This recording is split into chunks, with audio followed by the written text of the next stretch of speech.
I like diet soda. Part of me thinks, why waste calories on regular soda if I'm perfectly happy with the diet version? Sounds like a pretty good trade. Most of the pleasure, none of the sugar.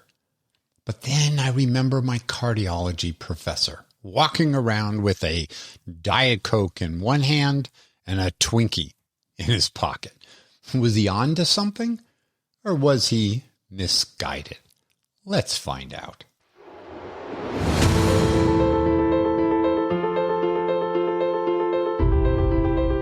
Hi, I'm Dr. Bobby Du Bois, and welcome to Live Long and Well, a podcast where we will talk about what you can do to live as long as possible and with as much energy and vigor that you wish. Together, we will explore what practical and evidence-supported steps you can take. Come join me on this very important journey, and I hope that you feel empowered along the way. I'm a physician, Ironman triathlete, and have published several hundred scientific studies. I'm honored to be your guide. Welcome, N of One Nation, and my dear listeners, to episode number 71.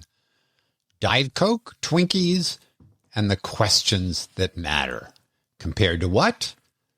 And at what trade-off? When I was in my medical training, one of my cardiology professors had a habit I never forgot. He'd walk around with a Diet Coke in one hand and a Twinkie in his pocket. He was a really smart cardiologist and a bit overweight. At the time, I remember thinking, is this really the nutritional strategy of a heart expert? On the one hand, maybe he was being perfectly rational. If he wanted something cold and fizzy, caffeinated and sweet, the Diet Coke spared him the sugar and calories of a regular Coke.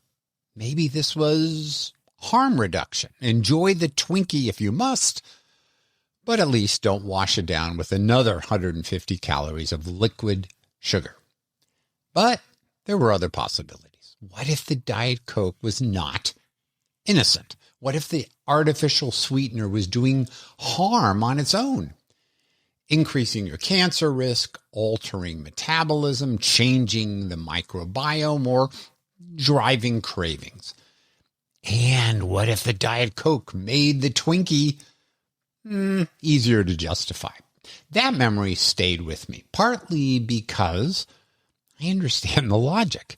I enjoy diet sodas too, often in the afternoon when I'm thinking about a snack. My thoughts go like this. If I like the diet version, why spend the calories on the regular one? Why waste sugar and calories on a soda when I can save those calories for something I enjoy more, like yummy peanut butter or a brownie? So I'm not a completely unbiased observer. I'm motivated by that old memory of my professor and by my own habits. I want to know whether the bargain makes sense. Is a diet soda a smart trade-off? Is it a harmless pleasure? Is it a metabolic trick? Or is it a permission slip for Twinkies? Then there's the Twinkie itself, a symbol of ultra-processed food. Was one Twinkie a day really so terrible? Or was it just a clue to a bigger problem? That image, Diet Coke in one hand, Twinkie in the pocket, is the artificial sweetener debate in miniature. Was my professor onto something? And when I choose the diet soda, am I? To figure this out, there are critical questions. Compared to what? And at what trade-off? Compared with a regular Coke, Diet Coke may look like a win. Compared with water, maybe less so. What if we compare three options? A Diet Coke plus a Twinkie, regular Coke plus a Twinkie, or water plus some fruit? Now the story gets more complicated. And that second question, at what trade-off, is important. In a perfect world, we would get all the benefits with no downside. Sweetness, fizz, caffeine, with no sugar, no calories, no cancer concern, no microbiome concern, no appetite effect, and no permission slip for the Twinkie. Wouldn't that be great? Well, diet soda tempts us with that promise.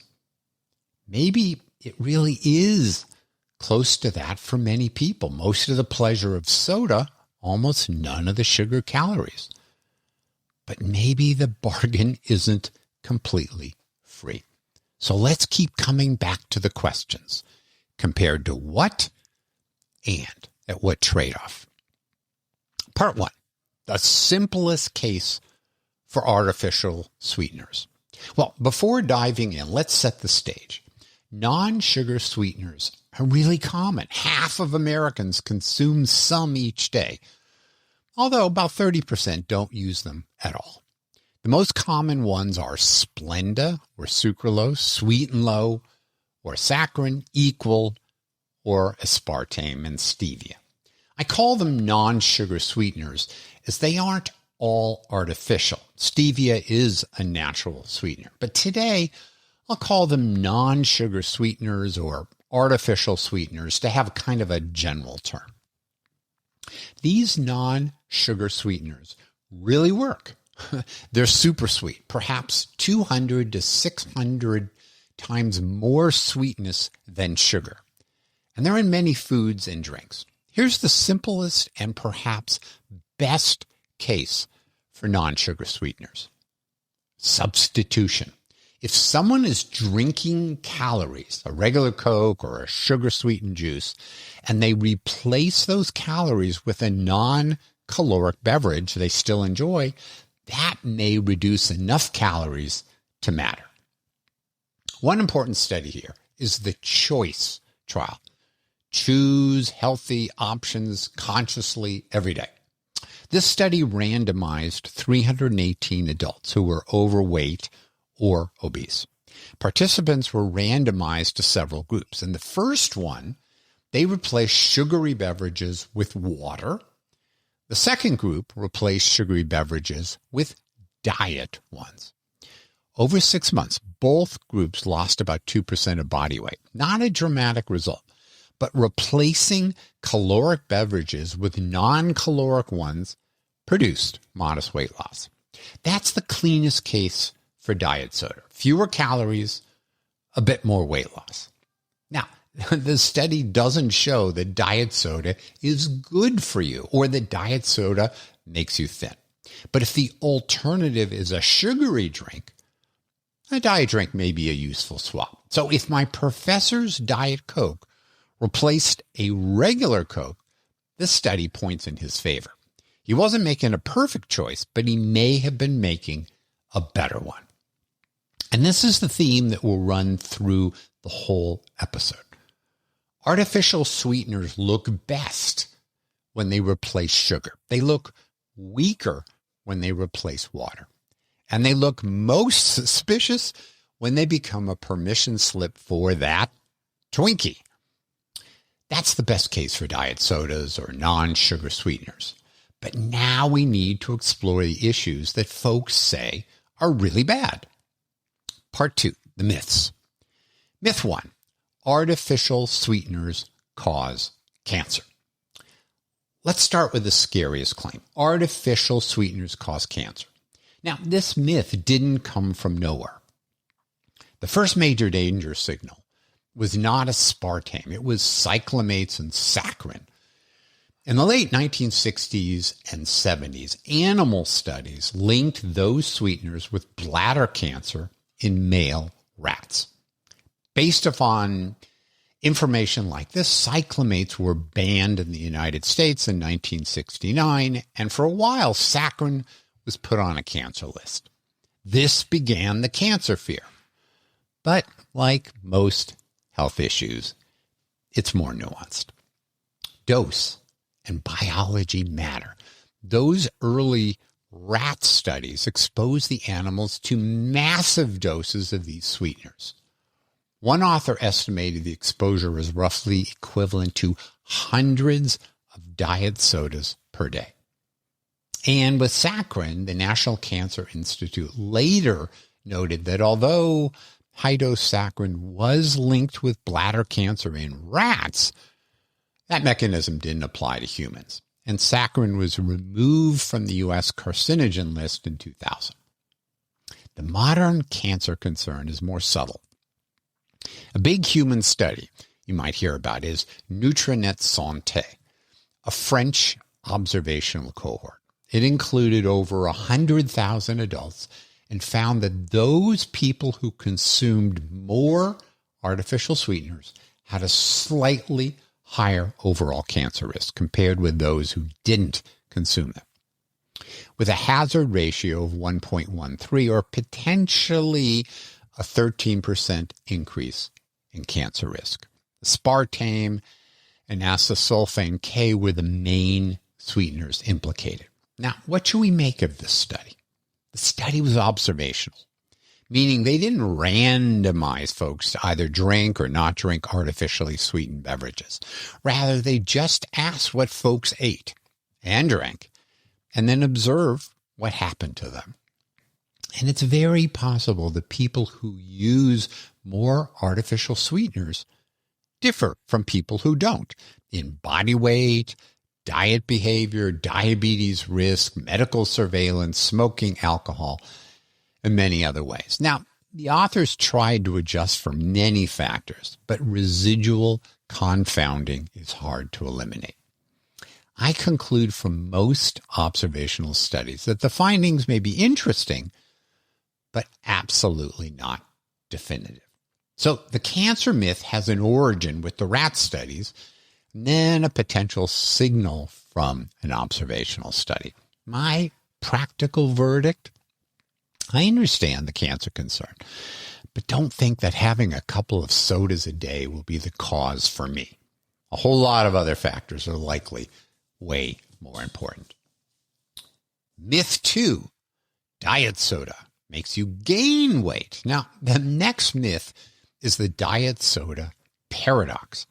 People drink diet soda to avoid calories, but somehow they end up heavier.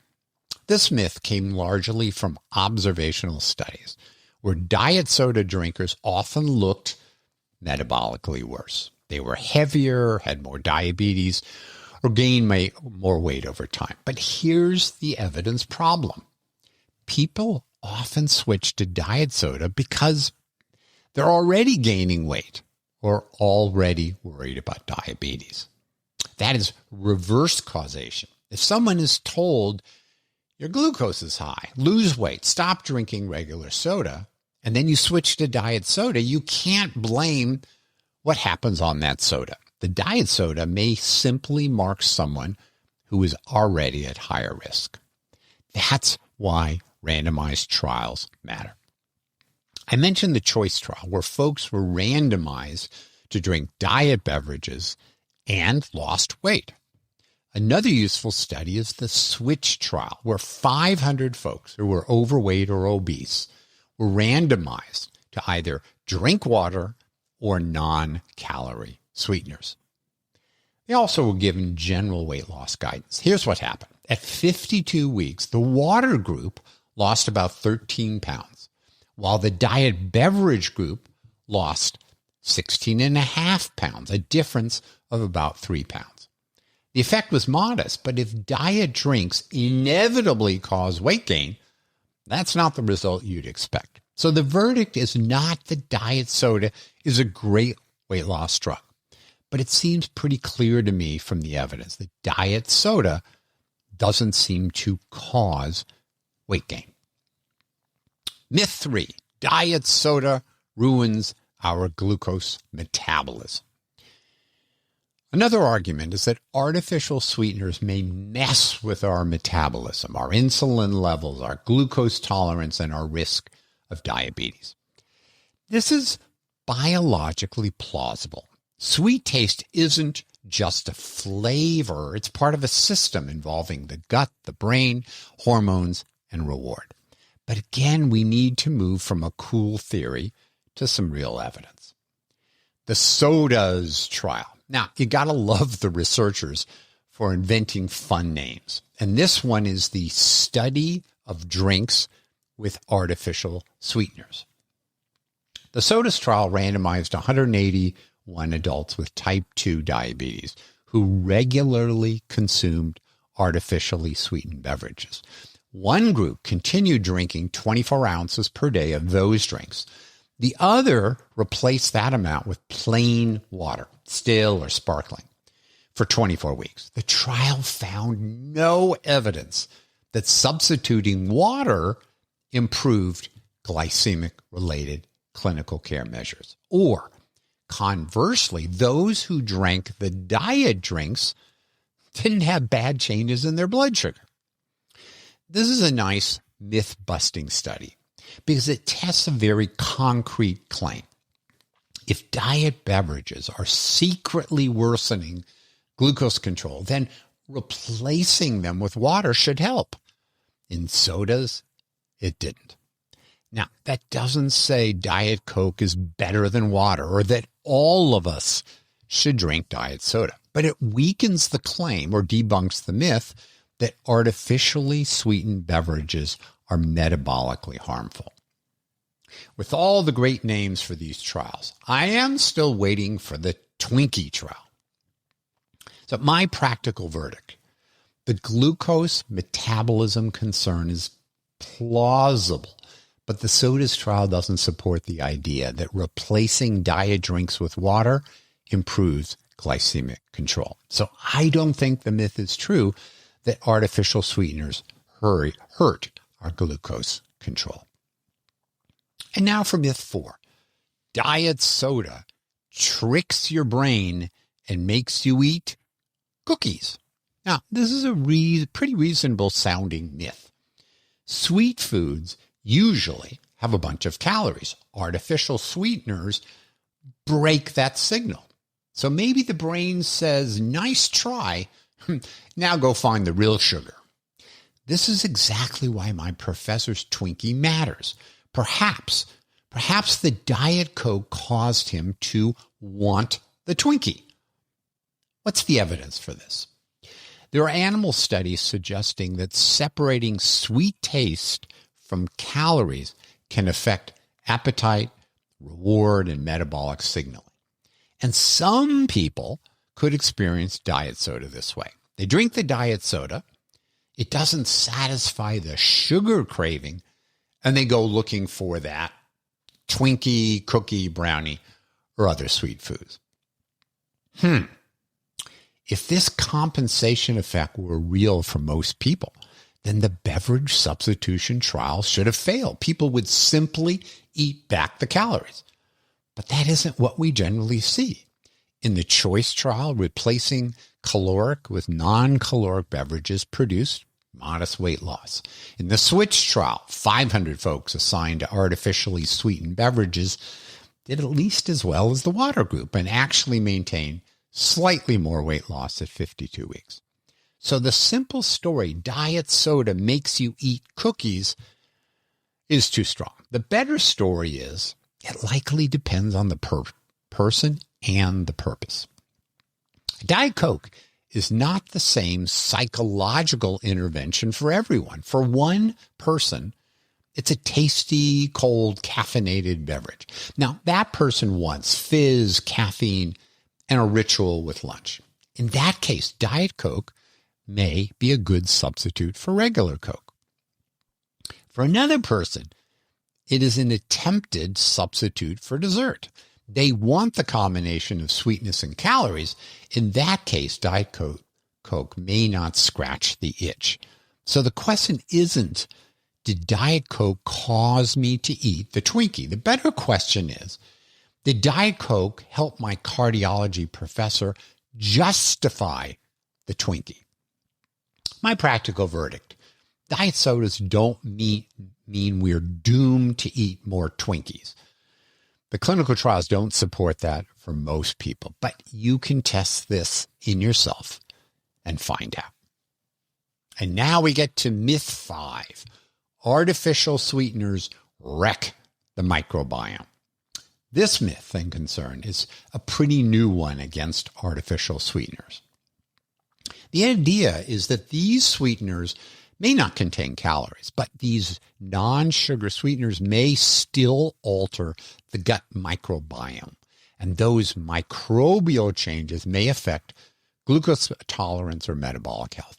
About 10 years ago, a study launched the buzz around this topic, which was titled Artificial Sweeteners Induce Glucose Intolerance by Altering the Gut Microbiota. But it's important to look closely at the study. The noteworthy findings were primarily in mice. The paper did include some observational human data and a tiny study in people, just 7 healthy volunteers. For that part of the study, the investigators found folks who didn't normally consume artificial sweeteners and gave them high-dose saccharin for a week. 4 of the 7 showed microbiome changes and worsened glycemic responses. Interesting, yes. An evidence-based verdict? Definitely not. A mouse study plus a 7-person human experiment is hypothesis generating. It tells us this mechanism is possible and worth studying. It doesn't tell us that ordinary diet soda use wrecks the human gut. And to make the microbiome myth less likely, there is the SWEET study. SWEET stands for Sweeteners and Sweetness Enhancers Impact on Health, Obesity, Safety, and Sustainability. I'm not quite sure how they make that acronym work. Anyhow, the SWEET trial included 341 overweight or obese adults. All of them were given a general healthy weight loss diet. Half of them used non-sugar sweeteners, and the other half did not. Both groups lost weight. Here it gets interesting.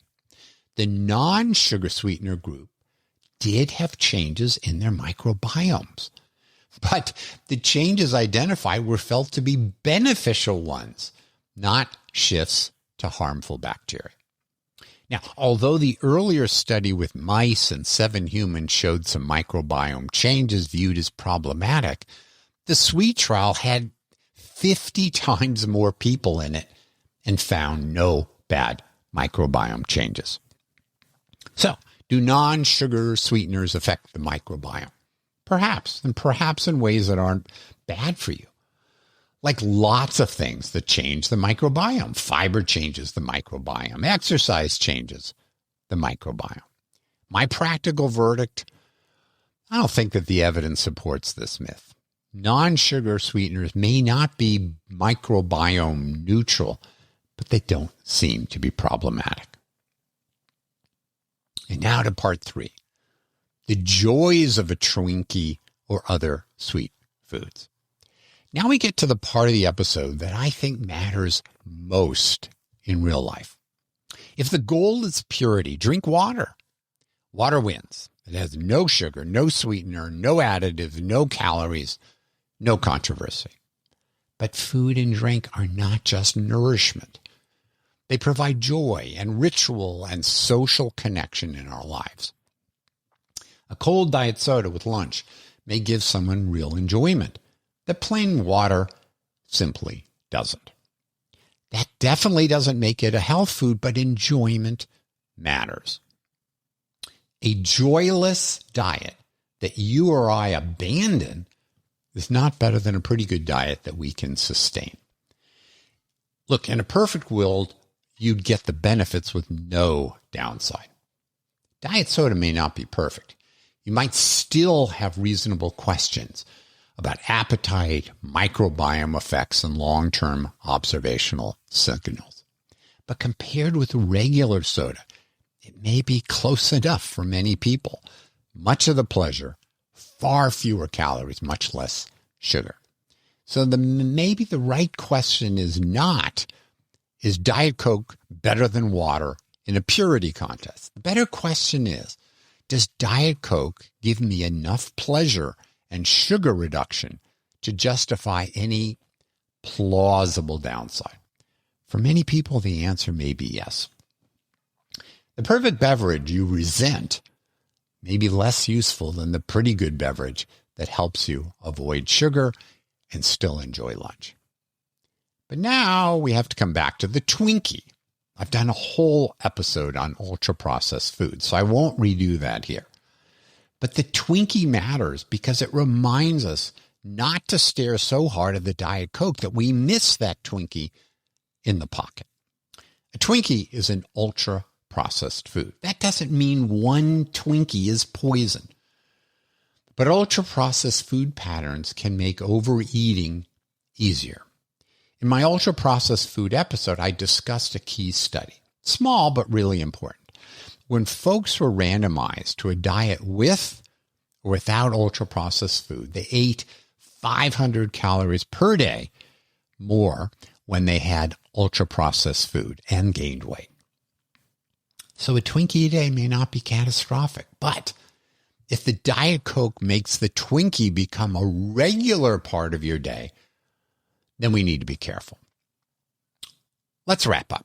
Was my professor wise or misguided? Well, maybe a little of both.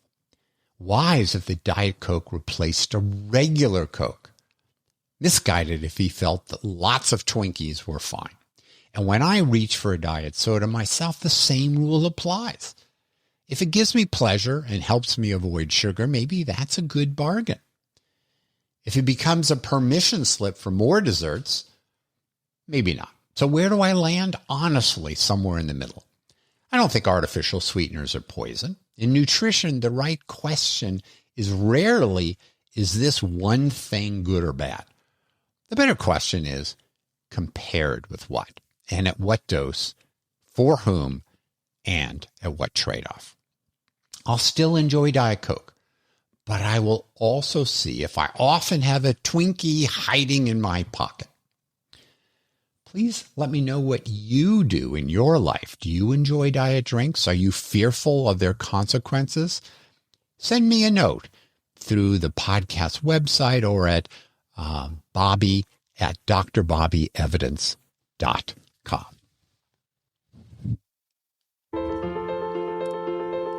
Thanks so much for listening to Live Long and Well with Dr. Bobby. If you like this episode, please provide a review on Apple or Spotify or wherever you listen. If you want to continue this journey or want to receive my newsletter on practical and scientific ways to improve your health and longevity, please visit me at drbobbylivelongandwell.com. That's doctor as in DR, Bobby, livelongandwell.com.